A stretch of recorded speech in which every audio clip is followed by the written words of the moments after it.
News Interactive. Let's hear what you've been saying in response to some of the issues that we put on our social media sites. Aisha, take it away. Hi, Araba. Time to have the biggest conversation ever, and you don't have to miss out, especially because today is a Friday. You know how to join it. It's on facebook.com/joinnewsOnTV, on Twitter, it's on Join News on TV, and on WhatsApp, the number is 0560-800,000. Now, remember the rules. You don't have to call, but send your name and location when sending that message. Right. So, the Progressive People's Party, PPP, has won its case against the Electoral Commission challenging the disqualification of its flag bearer, Dr. Pakwesi Indom. An Accra High Court ruled today ordering the EC to allow Dr. Indom to make corrections on his nomination forms. Dr. Indom now stands the chance of contesting alongside 4 other presidential candidates. I'm sure PPP supporters are still jubilating over this victory. What do you make of this ruling? Do you think this ruling of the court condemns the credibility of the EC? I believe that in every democratic society, the body that governs how electoral processes are run is supposed to have a lot of faith from the people in whose interest the body acts. In a situation where you find the EC taking a step and making a decision that another independent body has to revise the decision, then it means that the country has to rethink again. That is the beauty of democracy. For anybody to think the EC's credibility is dented simply because the court has ordered, that they give space to Dr. Indom to revise, what's the name? To me, it doesn't necessarily dent the image of the EC. Yes. The Constitution is the highest law of the land, and it gives the EC the mandate to do what it did. And also, the Constitution also gives the judiciary the mandate to do what it has also done. The same Constitution that gives power to the EC to take actions with regards to electoral process gives the same power to the courts to take decisions. Then the question is, what was the content and the things that triggered the EC to disqualify the said PPP flag bearer? This particular argument my good friend is trying to raise, it's really interesting. You see, what we need to ask ourselves is that it wasn't Dr. Pakwesi Indom's PPP that took the EC to court. It wasn't the only party, in this feud, that took the EC to court. Why is it that the same court is able to, as it is, grant that sort of favor to, if you like, to Dr. Indom at the expense of, what's the name, Konedu? You understand? So it tells you that, a lot is involved as far as our, our lawmaking, institutions are concerned. And that basically tend to strengthen our crippling democratic credentials. It tells you that Ghana as an institution, as a country, is ready to, as it is, embrace democracy. You would come to realize that before they filed their nomination form, they gave them a due date to represent it, and they told them to do everything possible to fill in those forms. They shouldn't.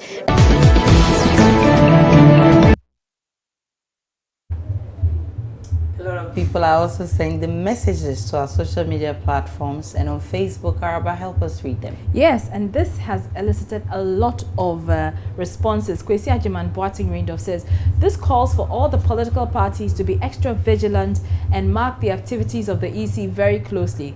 Congrats to the PPP and kudos to lawyer Ayikwe Otu. He has no co-equal. Stephen Ayegogu writes, the EC is an independent body and stands the chance of winning or losing cases in court. This cannot dent the image of the commission, but rather shows that our democracy is matured. Congrats to the PPP and their lawyer. Kweku Boating Ayepa writes, the EC is a body which the slightest mistake that she can't plunge the country into chaos. But what do we see now? How do we trust her decisions henceforth? But Kwesi Boating Ayepa, as we indicated earlier in our, the bulletin, the EC chair doesn't take unilateral decisions. Abaye Jeremiah writes, it has dented the credibility of the EC. Really?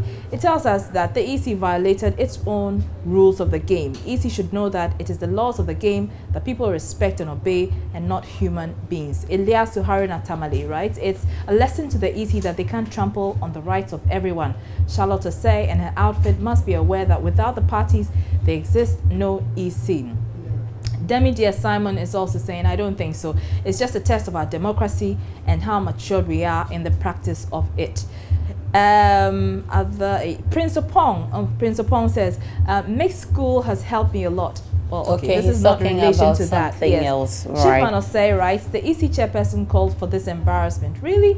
And she has dented the commission's credibility. That's the opinion of Shifman Osei. Nana we see from Chichiman. He says, Aisha, the EC has been shown a yellow card by the High Court today for playing the game without sticking to the rules as laid down by CI 94.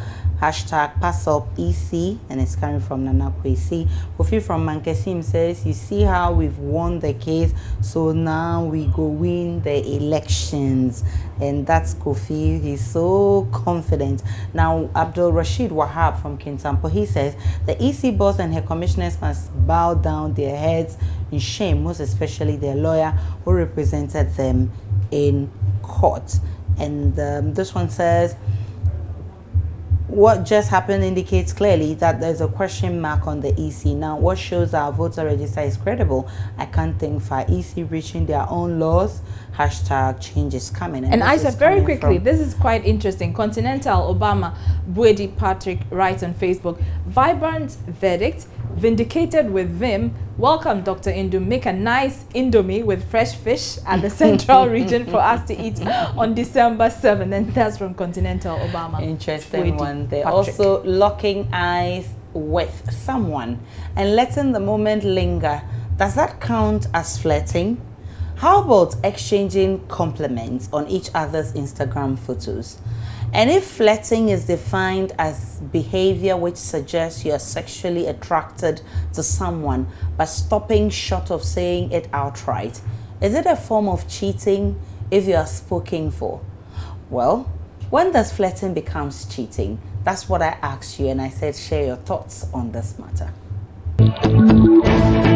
I stare at people, I look at people for a long time, and I don't have any feelings for them. Just because I'm looking at you doesn't mean I have feelings for you or I'm going to date you or something like that. I can just stare at you. That's part of me. I can just stare at you for almost 1 hour. I just want to get through the mind and then get to know what is going through. Not just for the dating aspects. Nah. My brother is talking about wanting to know what's going. It's only psychologists to do that kind of work. So, looking at somebody, definitely you admire something in particular about this person you are staring. So it's the intention you have within what is what will push you to even stare at that person and have that admiration for that person. And of course, yes, flirting will definitely lead to cheating, because you are flirting because you feel some sort of attraction to that other person, and you admire that person because the person has something your current wife or your girlfriend doesn't have, and you feel you just want to have a try, have a feel of it, like you just want to taste it. That doesn't really mean flirting wouldn't lead to cheating. It would, like, it could even lead to something worse, because you have married people who still, even within their marriage, still commit adultery. But then just staring, but then complimenting because you saw that maybe the picture was very good, or she was looking very beautiful because of makeup. That is his own view, but a real man or a guy with that jealousy attitude, even at the first expression, will just like get annoyed, because why does someone have to compliment you since I'm the only one that like have interest in you? I'm the only person supposed to be doing that. So a man or a guy with a jealous mind surely will get annoyed at the first. The Bible even talks against guys admiring girls to that extent, because it's like you've already had sex and all that. But it's like I don't know if you are really throwing away what the Bible says, and you're rather looking at the things from let's say our generation, like let me say it that way. And you know, social media is making things different, and complimenting about girls has become the order of the day, and every girl wants to look pleasant enough for someone to compliment, get the number of likes they want on Facebook, Instagram, and want to walk the streets of Accra and have boys hissing and be like, hey, I'm unfair, then kind of thing. So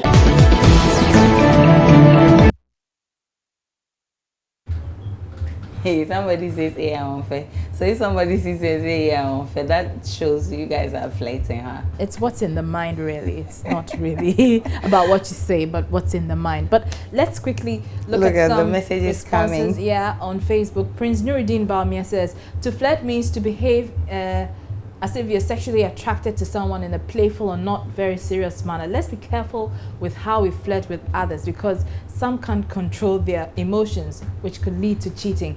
Nana Kwesi Boachi Yadam says, of course, flirting is cheating. If you're dating a lady and you look at another woman in a way that's dirty, you are flirting. It doesn't necessarily mean if you're married alone. Going behind your lover or partner, you are flirting. Bam.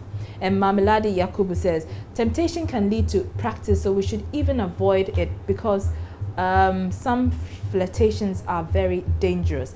And Nana Asari writes, well, I think that flirting should not be encouraged, because by the time you realize it, it will put you in a tight corner that you may not be able to explain to your partner. And Smart Hill says, flirting becomes cheating the very moment one feels deceived for having aroused sexually with the playful behavior without the intent of the other person. I agree with that. And Prince Upon writes, oh, to me that's cheating. We must sometimes appreciate God's creation. Really? Now, Papa Uncle from Damango says flirting is really a form of cheating. Why admire someone that you have nothing to do with? And this one says flirting becomes cheating when what you're doing for another person you don't do for your spouse. And it's from Esther from Kumasi. Esther, are you sharing some experience with us? Abdullah from Yendi says, please, I appreciate the efforts you all make in judging your duties.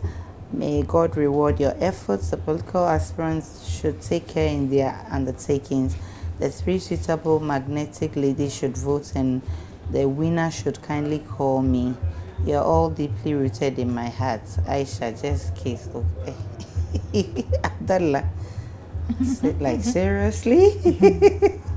All right. Let me take this last one from Schiffman from Atunsu. He says, it's never a cheating. In fact, you don't take care, you will never even talk to anybody because of your partner. And that's from Schiffman from Atunsu. And this one says, you people kill me, oh, my girl, they praise God for here as if she won Lotto.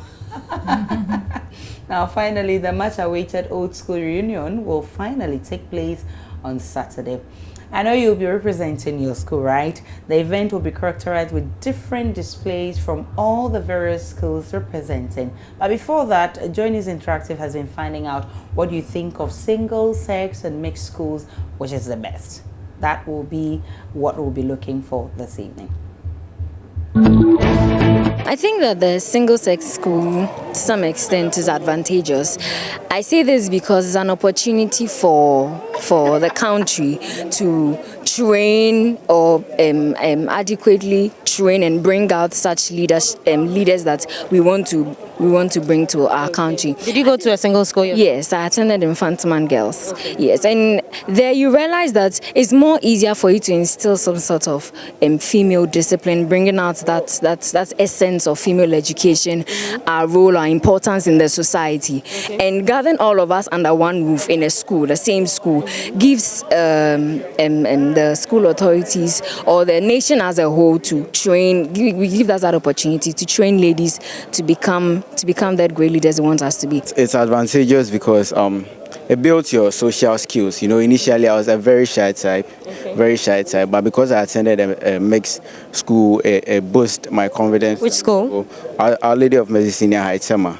Yeah, it boosts my confidence, you know, in getting to meet new people and being outgoing with the awareness of the opposite sex, all right, around. It keeps you in check to some extent, because I have colleagues who attended single-sex schools, boys' schools to be precise, and you know, sometimes the way they carry themselves around, you wonder, like, really, does this guy know that there are people watching, you know? But when you're aware that maybe there's another party involved. You know, when it's boys, you know, you guys feel you do everything at your will, within your power, you know, you just feel free and do whatever you want. But then when you are aware that, no, there's an opposite sex, or you check yourself. One of the disadvantages I had in the mixed school, that, can I say, it really increased my shyness. Because you being with ladies, moving around, when you go to dining, you have to make sure you comport yourself. This kind of shyness really came in.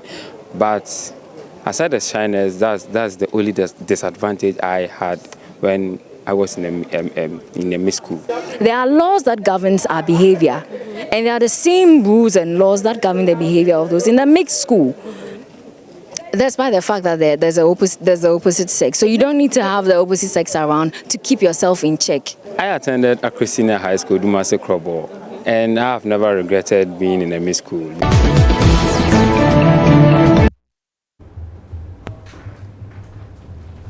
All right, so let's check what people are saying on Facebook. Okay, so Wealthy Evans says, you learn to interact with the opposite sex better. You get to appreciate the fun, the regrets, the wishes. But seriously, mixed schools they be because you learn to respect and live with the opposite sex. Eliasu Hari Natamali says, mixed schools is the way to go depending on the level. Gayism and lesbianism and practiced in the same sex schools, but when the level is a bit higher like tertiary, then they can be each other's keepers. You know what I mean? No, I don't know what you mean, Eliasu.